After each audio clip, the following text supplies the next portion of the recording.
Até que ponto pode existir pessoas que agem como um marxista, né, sem saber que faz isso? Né? Sim. Tipo, porque virou tão normal. Sim. Claro, a maioria das faculdades de filosofia e tudo vão por essa linha e tudo. E as pessoas, às vezes, até colocam isso, não, o cristianismo tem um pouco de Marx, né? Tem tudo a ver. Jesus era socialista. Jesus era socialista, aquela coisa toda, né? O pessoal fala mesmo, fala, e fala com veemência, com verdade e tal. E até que ponto como é que eu posso dizer?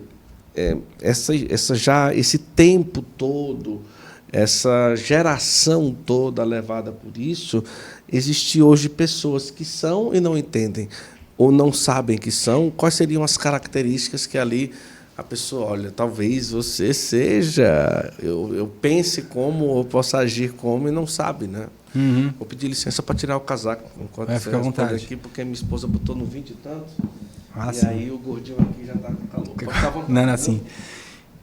Então, assim, é muito interessante essa pergunta, porque, de fato, a gente percebe que às vezes as pessoas elas têm maneiras de pensar e elas não sabem porque elas pensam como pensam. Isso, e até que ponto que isso é um mal também. Porque se eu estou falando aqui, é que eu estou, talvez, levantando a bola, Sim. que isso não faça bem. Então, até que Sim. ponto que realmente não faz bem? Vamos lá. A gente nunca vai ser totalmente livre se a gente não sabe também a origem das nossas ideias. Certo. Então, o que é isso? De certa maneira, se você quer trilhar uma vida minimamente intelectual, você precisa de rastrear a origem das suas ideias. Uhum. Por que você pensa como você pensa? E aí, quando você vai fazer esse rastreio, você vai perceber muitas vezes que aquela maneira que você está pensando tinha ali um germe, por exemplo, de uma visão errada de mundo que na verdade não está compatível com o cristianismo. Sim. Eu acabei de dizer aqui, há uma tendência, todo mundo que tem uma tendência a falar que tem que fazer tudo à prática e tem anti-intelectualismo, está errado.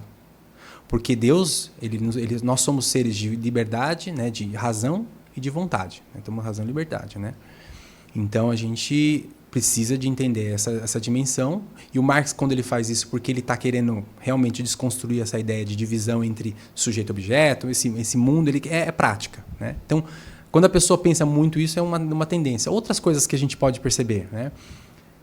Um exemplo, né? Alguma pessoa fala assim, olha, a gente está em tempo de quaresma, vai dar uma esmola. Fala assim, não, você não tem que dar esmola, porque quem tem que fazer isso é o poder público. Essa frase já demonstra uma visão de mundo onde o poder estatal é aquele responsável por dar todo o subsídio para as pessoas. Sim. Essa é uma visão que ela já é uma visão bem socialista, que não está compatível com o Evangelho. Porque o Evangelho fala que você tem que fazer a esmola individualmente. Sim. E ajudar as pessoas individualmente. Né? Essa é uma visão. Às vezes, por exemplo, não só a questão do marxismo, mas as pessoas têm uma tendência muito biologicista, como eu falei. Né? Uma tendência a achar, por exemplo, que é tudo muito natural. Um exemplo claro. Eu falei aqui várias vezes de pecado original. Isso. Se você tem uma tendência a querer, sei lá, a excessivo, a comer, ou a preguiça, 7 pecados capitais. Sim.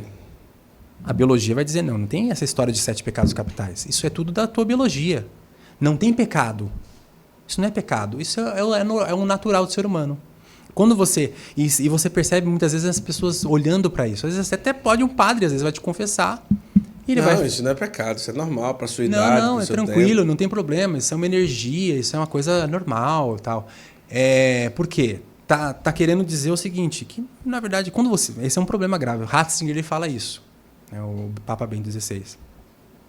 Hoje o mundo tem uma tendência a dizer que não tem pecado. Um mundo onde não tem pecado, ele não tem necessidade de Salvador. Uhum. Então, se você dilui tudo, não tem tendências para o mal, não tem bem nem mal, não tem pecado, não tem necessidade de Salvador. E é o que a gente está vendo hoje. E aí você imagina, você vê um discurso dentro da igreja do tipo desse, onde você começa a dizer que não tem pecado. Onde você começa a dizer que não tem inferno. Tá? Dizer que não tem inferno é uma baboseira absurda. Se você não tem inferno, todo mundo está obrigado a ir para o céu.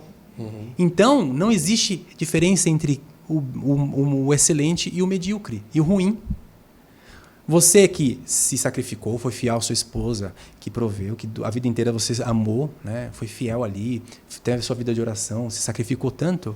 É a mesma coisa do adúltero, do assassino, e todo mundo vai pro reino dos céus, porque afinal de contas não tem diferença entre... Você percebe? Afirmar que não tem inferno é afirmar que não tem diferença entre o melhor e o pior, é afirmar que todo mundo vai entrar. Então, assim, é um absurdo isso aí. E tá afirmando que não tem liberdade, porque se todo mundo vai ser obrigado a entrar no céu. Mesmo que a pessoa não quer, ela vai entrar no céu. Né? Então, essa é uma outra tendência. Uma outra tendência que tem muito forte. Tem duas tendências fortes, né? A gente fala uma tendência muito igualitarista, a dizer que todo mundo é igual. Isso entra muito na igreja. Não, nós somos iguais. Então, assim, começa a entrar um discurso anti-hierarquia da igreja. Não, quer hierarquia, não, tem que dissolver a hierarquia, todo mundo é todo mundo igual. E não é assim. O mundo não é assim. Eu acabei de dizer que o ser humano tem uma hierarquia. O mundo está cheio de hierarquia. E a gente percebe que as coisas têm hierarquias. E a igreja tem a sua hierarquia. Então, isso é uma tendência muito igualitarista. É uma tendência muito por causa do marxismo, do comunismo, que entra. Então, não, o padre vem aqui, por exemplo, já aconteceu. O padre, em vez de falar assim, o Senhor esteja convosco, né? Ele não consegue mais falar convosco, porque ele está convosco é uma coisa de quem está presidindo. Isso. Não, o Senhor esteja conosco, aí já muda. Ou todo mundo responde todas as respostas da missa.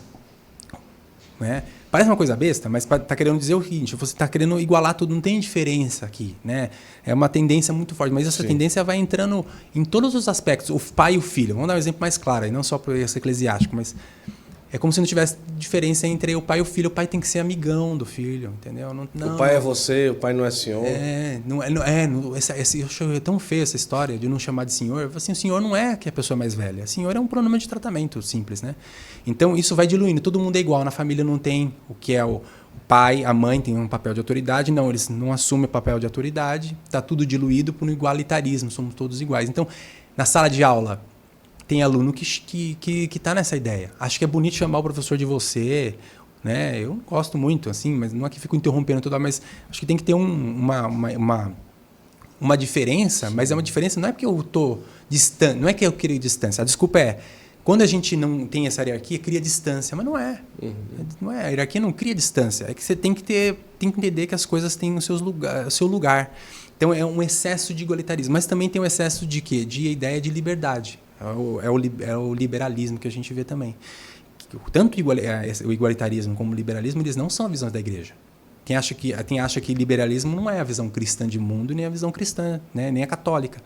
Porque o liberal, ele acredita o quê? É o indivíduo, e que se lasque o resto. Como se existisse um indivíduo. Na verdade, não existe indivíduo puramente solto. Porque nós todos somos formados pela... Né? O Ortega Gasset, um filósofo, que ele fala, sou eu e as minhas circunstâncias. Tudo que a gente é por muitas das circunstâncias que a gente aprendeu, que a gente estava no meio, a gente recebe uma carga genética, a gente recebe... O ser humano é o único ser da natureza que fica 3, 4 anos com o pai e com a mãe, porque ele é frágil. Eu leio um biólogo, esqueci o nome dele, que ele diz que o ser humano, ele nasce, em relação aos outros seres da natureza, ele nasce 12 meses antes. Ou seja, para a gente ter o mínimo de autonomia, a gente deveria ter mais 12 meses de gestação. Além dos 9, mais 12. Porque se você vê um bezerro nascendo, o bezerro nasce, 5 minutos ele está andando. E ele sabe de se defender do mal. A criança é frágil. Por quê? Porque quando a gente fica nesse período de fragilidade, a gente começa a receber o quê? A herança do pai e da mãe. Então, a gente não sabe, você não sabe, eu também não sei, quanto do que a gente recebeu da nossa educação, ditados populares, frases de efeito, coisas que nossos pais nos falaram, que às vezes pode ter milênios atrás. Porque você ficou quantos anos, né? Muito tempo com seu pai e com a sua mãe, seus pais com seus avós com seus bisavós. Então a gente tem uma carga de... O ser humano é o único ser de tradição. É o único ser de tradição. Eu estou dizendo isso para dizer que nós não somos um indivíduo. Para refutar essa ideia do liberalismo que diz que o ser humano tem que ser você e pronto, e acabou. Que é uma tendência liberal que também entrou na igreja e que não é a visão católica. A visão católica é uma visão de equilíbrio. Nós somos seres, né, individuais e sociais. O coletivo não pode se sobrepor sobre o indivíduo. No sentido assim, você tem que saber ser você, que é a história, por exemplo, da pessoa conseguir suportar um regime totalitário, coletivista, por exemplo, um regime nazi. Até uma história que eu contei no meu Instagram lá, por exemplo, pega um exemplo que é o Franz Hilgerstetter. Esse Franz, ele era um homem muito católico, né? Ele se casou, ele tinha três filhos pequenos. A filha mais nova dele tinha 6 anos de idade. E aí estava na Segunda Guerra Mundial e tinha o serviço obrigatório. Nossa. Você tinha que ser obrigado a servir o exército nazista. Em época de guerra, se você renuncia, se você deserda, você tem pena capital. E ele não quis servir o exército nazista, né, o Jugosláver, né, o Franz. E aí todo mundo até falou para ele, não faz isso. Desiste dessa ideia, porque se você fizer isso, você sabe que você vai morrer. Até o pároco dele falou assim, olha, você pensa muito bem o que você está fazendo. Se você desertar, você sabe o que vai acontecer. Ele falou assim, eu não posso desertar. Né? Eu não posso obedecer os homens, porque ele repetiu as palavras de São Pedro, né? Convém obedecer a Deus antes dos homens. Ele não aceita. Ele vai preso e depois ele é decapitado. E quando ele estava na prisão, ele tinha um diário. E no diário ele escreveu, né, que justamente isso, que ele percebia, que ele não tinha que servir a Deus antes dos homens, e que o amor de Deus é muito forte, né, o amor de Deus é invencível, e que ele acreditava na vida eterna e tal. E ele morreu escrevendo assim. E ele foi depois, então foi morto. Ele deixou 3 filhos. Isso é dose. Ele tinha 3 filhas pequenas e ele resistiu à coletividade. Porque teve muita gente que serviu. Teve muita gente que vendeu a consciência. Ele não vendeu a consciência. E depois ele foi beatificado em 2007, né, por Bento XVI. E estava lá, as filhas dele ainda estavam lá na beatificação. Durante a beatificação que aconteceu. O que isso simboliza? O ser humano pode ter uma coletividade muito forte, mas ele pode escolher a santidade no meio. Por quê? Junto com o Padre Pio, também lá no convento, tinha Padre Pio que era estigmatizado, mas tinham freis que pareciam que eram satanás. Santa Teresinha d'Ávila falava, ela começa a contar a história daquela irmã, que lavava a roupa, espirrava na cara dela, parecia que a irmã fazia de tudo para deixar ela, né, sem paciência, e ela escreve no diário que aquela irmã estava aprovando muito ela, e ela resolve fazer gesto de amor para aquela irmã. E aquela irmã aquela irmã começou a achar que ela era a irmã preferida de Santa Teresinha. E era a irmã que a Santa Teresinha tinha mais dificuldade.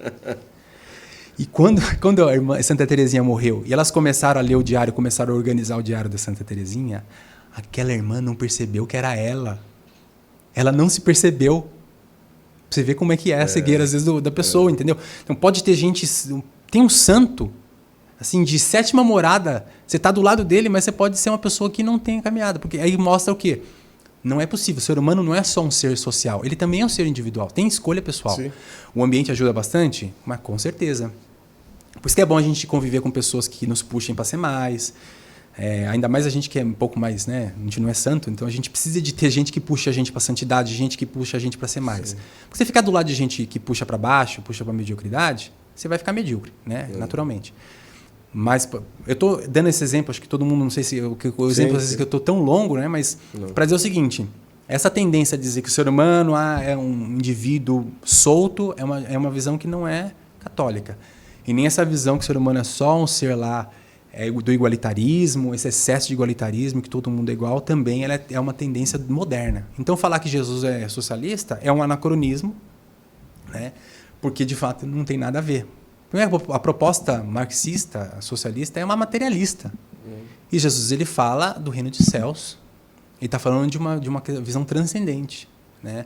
E quando Jesus ele fala para a gente amar o próximo, até no Evangelho ele fala assim, qual o maior mandamento de todos? O Evangelho de ontem, né? Escuta Israel. O fariseu perguntou para ele, qual que é o maior? Escuta Israel, amarás o Senhor teu Deus, todo o coração, toda vontade, e o próximo. Ele junta dois mandamentos. Um que estava lá no Deuteronômio, outro que estava no Levítico. Ninguém tinha juntado. Jesus juntou esses dois juntos, colocou junto. Porque, na verdade, ninguém pode amar o próximo de verdade se não for primeiro a Deus. Ou seja, é a fé que vem primeiro. Então, é um amor transcendente. Não é um amor simplesmente ali de filantropia, de caridade simplesmente humana. Não, Jesus está falando de um amor divino. Você só ama o seu próximo de verdade se você tem fé.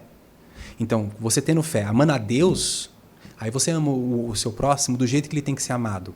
Porque se não tem esse amor a Deus, a gente abandona os 10 mandamentos e a gente começa a acolher a pessoa com o pecado dela e, por exemplo, acha que a pessoa não tem que mudar. Sim. A pessoa está se destruindo, a gente deixa ela se destruir, porque a gente está com amor à pessoa. E a gente não está amando a Deus em primeiro lugar e a pessoa por causa de Deus. Ou seja, não é um amor teocêntrico, que Deus está no centro, né? É um amor que é simplesmente filantrópico mesmo, só de amizade do ser humano. É.